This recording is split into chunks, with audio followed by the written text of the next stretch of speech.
Hoy comparto con ustedes un mensaje que lo titulo Obedeciendo a la visión celestial.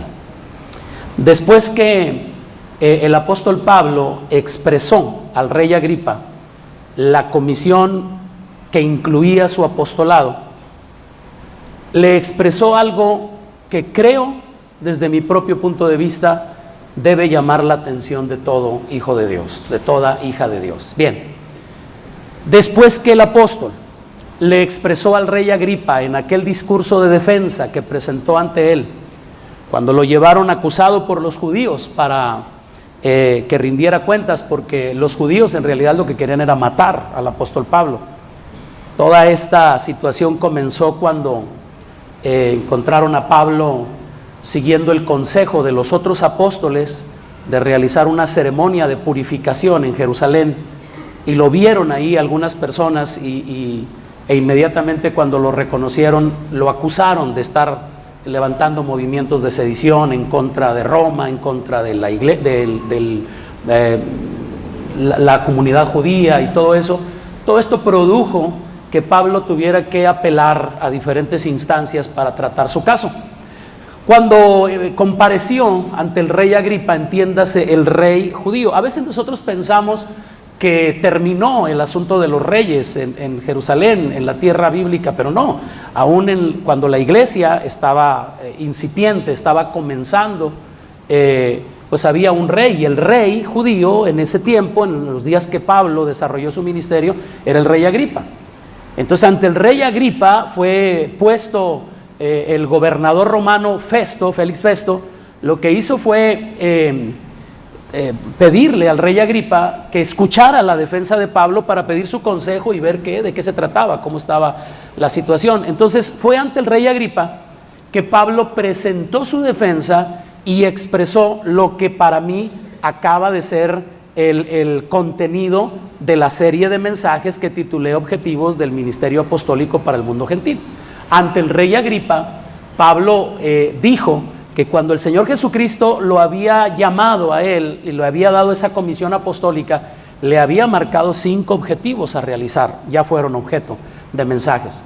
Pero cuando terminó de expresarle a Agripa los 5 objetivos que él entendió que eran la comisión que el Padre le había entregado para realizar en el mundo gentil, termina su defensa con una frase que la hago el objeto del mensaje que comparto hoy con ustedes. Me refiero a lo que está escrito en Hechos 26:19. Después que Pablo le dice al rey Agripa, todo esto fue lo que Cristo me comisionó a hacer, vean cómo cierra su discurso Pablo. Dice, por lo cual, oh rey Agripa, no fui rebelde a la visión celestial. Esta frase, rey Agripa, no fui rebelde a la visión celestial, creo que esto es algo que debe llamar la atención de toda hija de Dios y de todo hijo de Dios en nuestra época. Esta frase la acabo de leer de la versión Reina Valera 60. No fui rebelde a la visión celestial. Permítanme leer la misma frase en 2 versiones diferentes. La Nueva Versión Internacional lo tradujo así: así que, rey Agripa, así que, rey Agripa, no fui desobediente a esa visión celestial. Y en la Nueva Traducción Viviente lo tradujeron así: por lo tanto, rey Agripa, obedecí esa visión del cielo. No fui rebelde, no desobedecí, obedecí a esa visión del cielo. Independientemente de la dimensión que pueda tener el llamado, la comisión o el apostolado que Dios le comunique a cualquiera de sus hijos, a cualquiera de nosotros.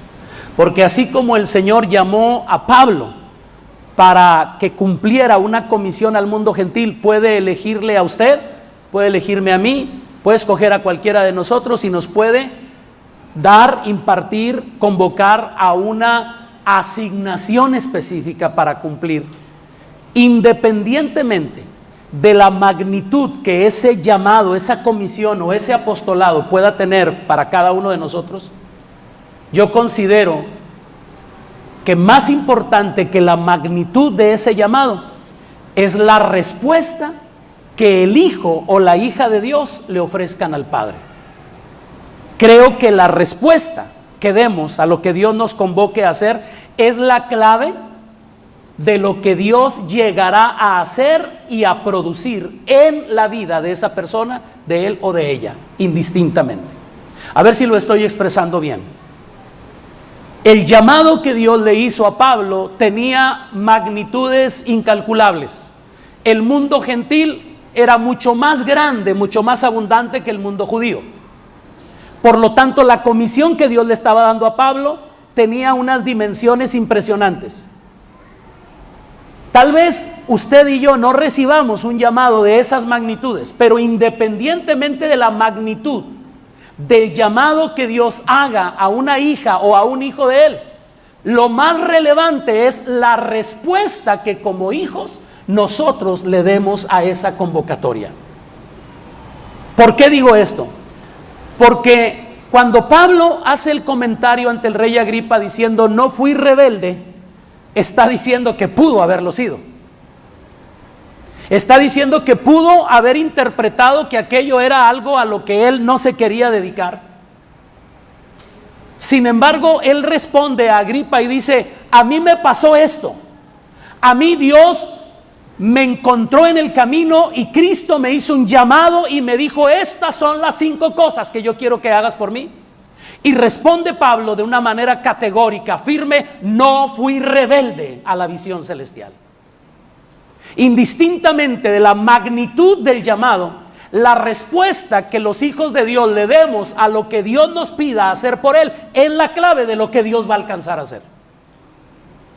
Dios puede tener un plan grandísimo para tu familia. Dios puede tener un plan enorme para tu ciudad. Dios puede tener un plan maravilloso para tu trabajo. Pero si la respuesta no se ajusta al llamado que se nos hace, lo que Dios quiere hacer se verá estorbado o incluso limitado y en un determinado momento impedido. Puede ser que el llamado que Dios nos haga sea a realizar cosas espectaculares, o bien puede ser que nos llame para hacer cosas de las que poca gente o incluso nadie se llegue a enterar. Pero la respuesta que cada uno de nosotros demos a la asignación que se nos encomiende, esa es la clave para hacer avanzar el plan en el que Dios nos está incluyendo. Pablo le expresó en este discurso al rey Agripa que no fue rebelde, es decir, que no presentó ningún tipo de resistencia ante la comisión que le fue asignada. Pablo le estaba diciendo a Agripa, y la escritura se da el lujo de explicarnos que Pablo estaba encadenado. Y Pablo le dice al rey Agripa, estoy en cadenas, estoy preso, estoy acusado, porque no fui rebelde a esa visión celestial. Lo que estás viendo es el resultado de mi obediencia. No sé por qué estoy en medio de esta circunstancia, pero si a Dios le place que yo pase por esto, yo estoy aquí porque decidí no ser rebelde a la visión celestial. Ahora, las y los invito a que por un momento pongamos esto en un análisis personal. Piénselo. Si el mundo gentil que nos incluye a usted y a mí, si el mundo gentil pudo llegar a conocer la gracia que el Padre nos ofrece a través de Cristo, fue porque aquel hombre, Saulo de Tarso, respondió de manera positiva a lo que se le pidió hacer. Ahora, si lo pensamos por un momento, tomaremos conciencia de todos los beneficios que la obediencia de Pablo produjo para quienes no nacimos y no crecimos en la nación israelita. Otra manera de enfocar lo que estoy tratando de comunicar sería pensar qué habría pasado o cuál sería la realidad del mundo gentil si Pablo hubiera decidido desobedecer a lo que se le encomendó. Piénselo por un momento. Bueno, sin duda alguna alguien me dirá, Dios habría encontrado a otra persona. Porque los planes de Dios trascienden a las personas, ¿estamos de acuerdo? Sin embargo, tengo la impresión de que no había otro con la capacidad intelectual, con el carácter determinado y con la firmeza para realizar esta comisión. ¿Por qué pienso esto? Porque Dios no llamó para esta comisión a ninguno de los que ya eran discípulos de Cristo en esa época. Llamó a Saulo. ¿Qué andaba haciendo Saulo hasta el momento de su llamado? Persiguiendo a la iglesia, asediando a la iglesia. En este discurso del que yo he venido haciendo eco en estos últimos mensajes, Pablo le dice al rey Agripa que él hubo un momento en su vida en que consideró su deber acabar con esa plaga que se llamaba cristianismo. Ahora, piense por un momento, ¿cuál sería la visión que Dios tenía a realizar cuando fue capaz de traer a un perfecto inconverso, a un perfecto impío, a un hombre despiadado? Lo procesó, lo preparó para que pudiera cumplir esta comisión. Dios vio en Pablo las características necesarias para que pudiera cumplir esa comisión. Sin embargo, ojalá que me haga entender, los planes de Dios trascienden a las personas. Si yo decido no obedecer, Él va a buscar a otra persona. No obstante, qué bueno, ojalá que usted piense como yo, qué bueno que Pablo no fue rebelde a la visión celestial. Porque ¿en manos de qué otro habría quedado esta situación? ¿Habría otra persona tenido el entendimiento que Pablo tuvo? ¿Habría esa persona tenido el carácter, la determinación para cumplir la comisión? No lo sé, estoy en mi mensaje pisando un terreno un tanto quisquilloso. ¿Por qué? Porque pudiera ser que hubiera otra persona como Pablo, pero como estoy en el terreno de las suposiciones, lo hago solamente para decir, gracias a Dios que Pablo no fue rebelde a la visión celestial. ¿Me hago entender? ¿Qué habría pasado? ¿Cuántos años más se habría retrasado el proyecto? Pensemos, por ejemplo, hablando de retrasos, pensemos en lo que pasó con el plan de Dios para la vida de Moisés. Moisés fue preparado precisamente para la comisión de sacar a los israelitas de la esclavitud en Egipto, pero Moisés cometió un error gravísimo, un error que retrasó el proyecto 40 años.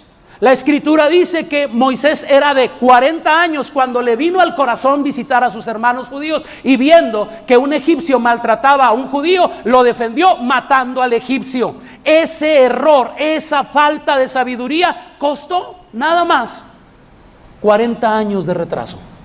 Ahora, fíjese bien, sé que estoy diciendo una verdad, el plan de Dios trasciende a las personas, pero le hago una pregunta, piénselo, nada más, razónelo.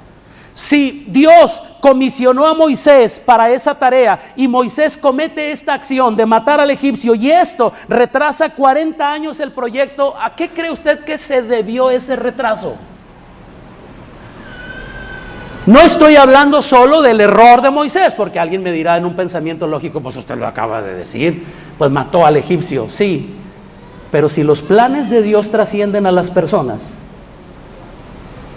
y se retrasó 40 años el proyecto, ¿qué significa? Que no había otro con las características de Moisés. ¿Qué habría pasado si Pablo hubiera sido rebelde a la visión celestial? ¿Cuántos años más se habría retrasado el proyecto? No lo sé.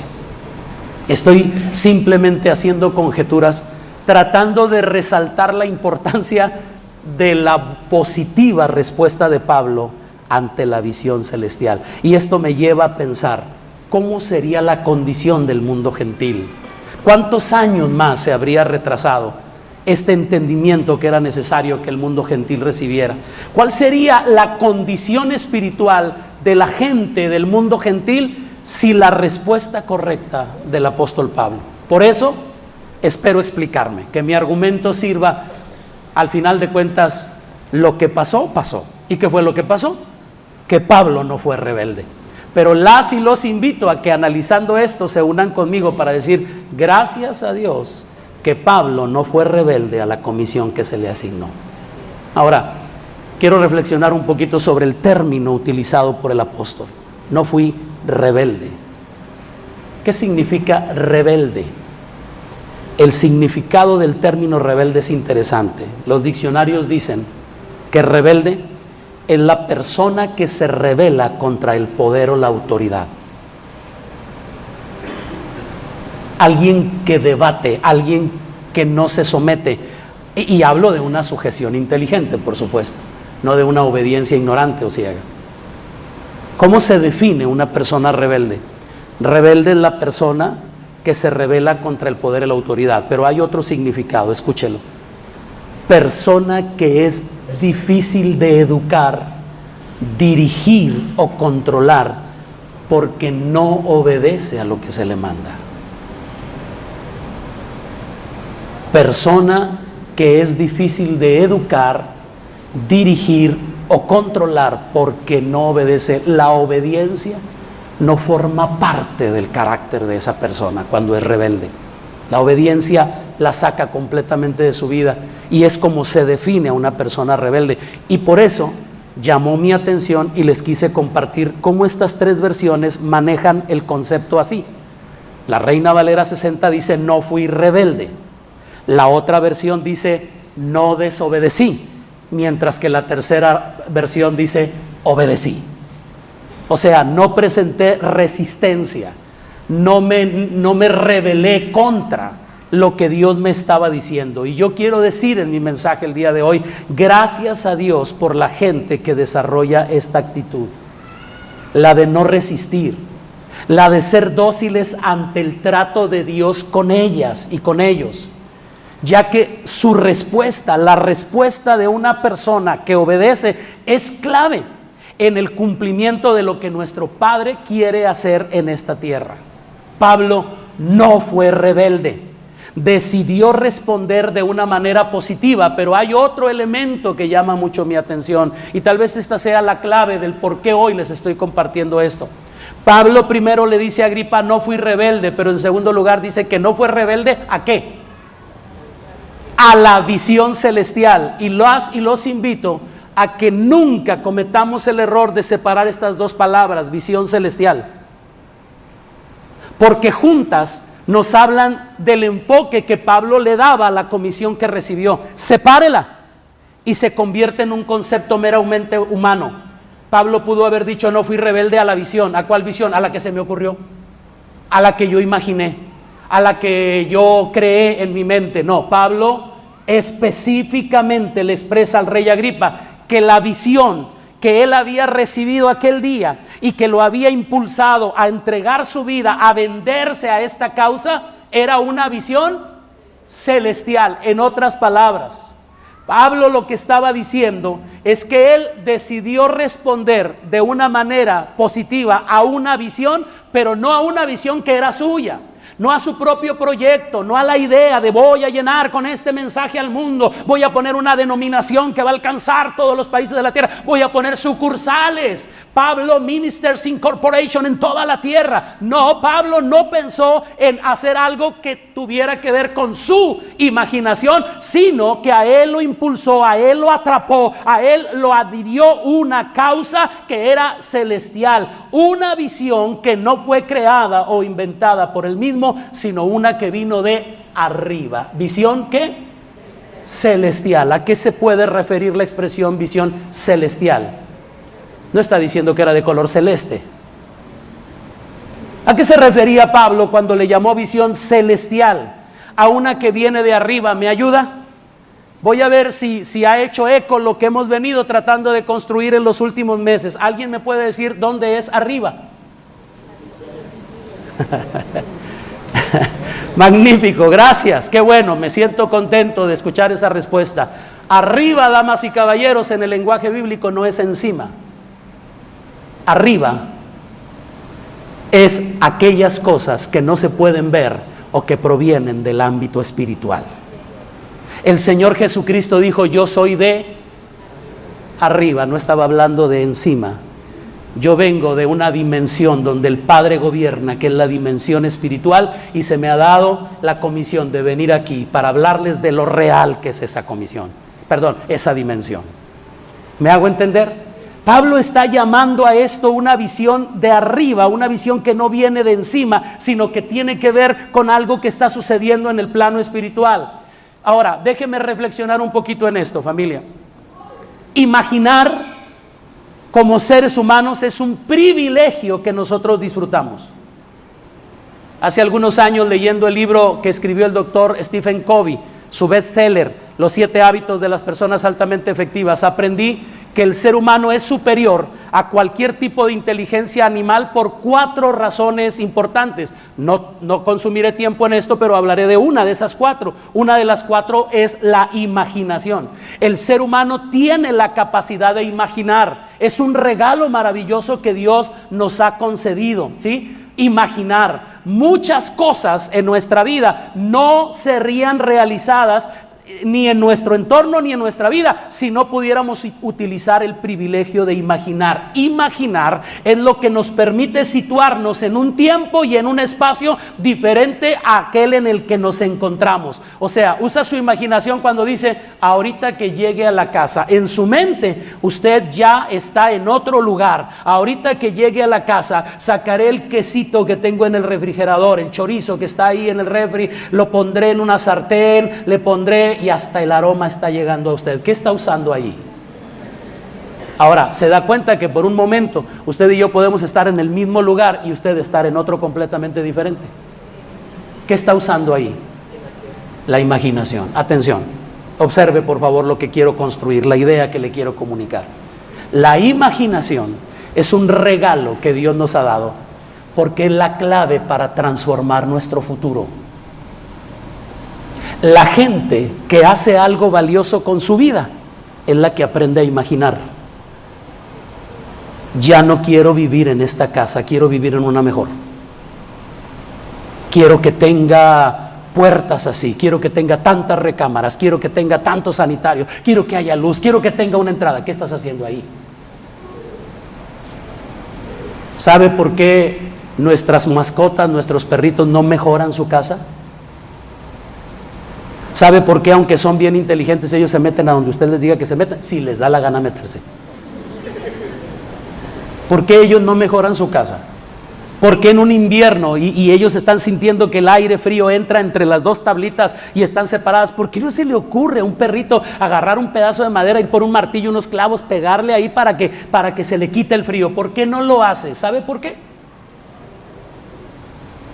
Porque el ser humano es superior, porque tiene inteligencia y la capacidad de imaginar. Pero así como lo menciono de manera positiva, quiero llevarle a algo. Quiero resaltar la importancia de la declaración del apóstol Pablo, pues declaró que él no creó, no inventó y no diseñó utilizando su capacidad de imaginar, no creó una visión. Le llamó la visión celestial, porque Pablo, aún con toda su capacidad, aún con todo su conocimiento, no había podido imaginar todo lo que Dios quería hacer con este planeta. Pero cuando la vida de Pablo, regáleme su atención, y los que me han seguido últimamente en las enseñanzas, cuando la vida de Pablo se conectó dramáticamente con el entendimiento del propósito eterno, el propósito eterno provocó en Pablo que rompiera los límites de su propia imaginación para venderse, para sembrarse, para engancharse con el propósito eterno, para que él pudiera tener la convicción que en esta tierra él estaba obedeciendo una visión celestial, algo que va más allá de la imaginación humana, algo que va más allá de la propia capacidad del ser humano. Pablo se vendió a sí mismo, Pablo se sembró a sí mismo, Pablo se entregó a sí mismo. ¿A qué? A una visión celestial, no a una visión personal. Lo que quiero invitarles el día de hoy, familia, invitarles a considerar es que el apóstol fue inspirado, determinado e incluso empoderado por la visión que Dios mismo le comunicó. Pablo se determinó a participar con toda su fuerza y toda su capacidad en algo que Dios diseñó y no en algo que él mismo imaginó. Qué glorioso, ojalá me haga entender, qué glorioso es conectar nuestra existencia, nuestra vida, con la causa o con una causa que tiene que ver con el eterno propósito de Dios. Porque si cada uno de nosotros pudiera tomar conciencia de que lo que impulsa el corazón de nuestro Padre Celestial, y si cada uno de nosotros, los que en esta generación somos hijas e hijos de Dios, pudiéramos ofrecerle a nuestro Padre una respuesta tan determinada a lo que Él quiere hacer como la que hizo Pablo, creo que viviríamos vidas de alto impacto como la vida del apóstol Pablo fue. Pero si Dios nos pide hacer algo, e inmediatamente la primera respuesta es duda. Pero si lo que Dios nos pide, nosotros lo filtramos a través de no sé cuántas cosas y terminamos dando una respuesta rebelde a lo que el Señor nos está pidiendo, entonces no nos extrañemos porque nuestras vidas no son vidas de alto impacto en nuestra generación. Desde luego que necesitamos entender que no es necesario inventarnos llamados, no es necesario inventar asignaciones surgidas de nuestra propia imaginación, pero si el trato tuyo personal con el glorioso Espíritu Santo llegaras a percibir que el Padre te comunica una asignación para involucrarte en una visión celestial, no permitas que una reacción rebelde estorbe o impida lo que Dios quiere hacer. Si al Padre le place involucrarnos en algo más grande que nuestra propia existencia, no saldrá de nuestra imaginación, sino saldrá de una visión celestial. Gracias a Dios que Pablo no fue rebelde a la visión celestial. Gracias a Dios que Pablo reconocía que no inventó una visión o un sueño. No estaba Pablo viviendo su propio sueño, estaba participando en el cumplimiento del eterno propósito de Dios para su generación. Muere Pablo, surgen otras generaciones. Esa siguiente generación necesita Pablos que respondan de manera correcta a la visión celestial. Esa generación terminará, emergerá otra, y así sigue avanzando el tiempo hasta llegar a la nuestra. La pregunta es, ¿habrá Pablos? O déjeme corregir, ¿habrá respuestas como la de Pablo a la visión celestial en nuestra generación?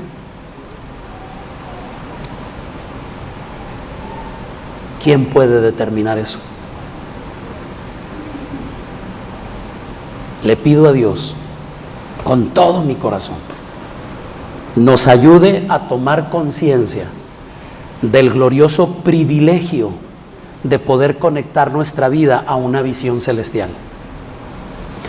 Una visión que dimensione nuestro paso por esta tierra y nos lleve a participar de algo más grande que la vida misma. Si a Dios le agrada involucrarnos en lo que Él está haciendo en nuestra generación, ¿puede alguien decir conmigo, no seré rebelde a la visión celestial? ¿Quién puede levantar su mano derecha y decir con firmeza, con determinación, si Dios me llama a venderme, a sembrarme, a invertirme en la visión celestial, no seré rebelde a lo que Él me pide. Puedes cerrar esto diciendo: heme aquí, Señor, envíame a mí. Que mi generación sepa que hay gente que no será rebelde a lo que tú estás pidiéndole hacer. ¿Puede alguien decir amén? Puedes voltear con convicción y decirle a tus vecinos, los que están ahí al lado: no sé si Dios me vaya a llamar a formar parte de la visión celestial, pero si lo hace, no seré rebelde a esa visión celestial. ¿Puede alguien decir amén? Insisto, lo que dije al principio de mi mensaje, no sé de qué dimensión sea el llamado. No sé si sea ir a abrirle los ojos al mundo gentil, o sea simplemente ir a testificarle a una persona en un hospital. Una de las razones, permítame, con esto concluyo, una de las razones por las que Pablo pudo ir a presentarse ante Festo, ante Agripa y finalmente ante el César, fue porque el sobrino de Pablo se enteró del complot que un grupo de judíos habían hecho para matar a Pablo. Ellos se juramentaron bajo maldición que no iban a comer, no iban a probar alimento hasta que le dieran muerte a Pablo. Y prepararon un plan. Iban a pedirle al encargado de la cárcel que sacara a Pablo porque lo querían llevar para un interrogatorio y en el camino lo matarían. El sobrino de Pablo se enteró, fue corriendo, pidió permiso, se escabulló, llegó hasta su tío y le dijo: tío, este es el plan contra ti. Pablo le habló al encargado de la cárcel, le dijo: mira, llévalo con el director aquí para que se entere de algo que le quiere decir. El muchacho le dijo al carcelero cuál era la situación y el carcelero hizo un plan. Sacamos a Pablo esta misma noche. Lo sacaron custodiado. Pablo recibió la comisión de abrirle los ojos al mundo gentil. El sobrino de Pablo recibió la insignificante comisión de librar la vida de su tío para que aquello se pudiera cumplir. Amados, independientemente de las dimensiones de lo que Dios nos permita hacer, si es abrir los ojos de un país entero o es solamente librar la vida de uno que le abrirá los ojos, no seamos rebeldes a la visión celestial. Que por grande o pequeña que sea nuestra participación, contará para lo que Dios se ha propuesto hacer en nuestra generación.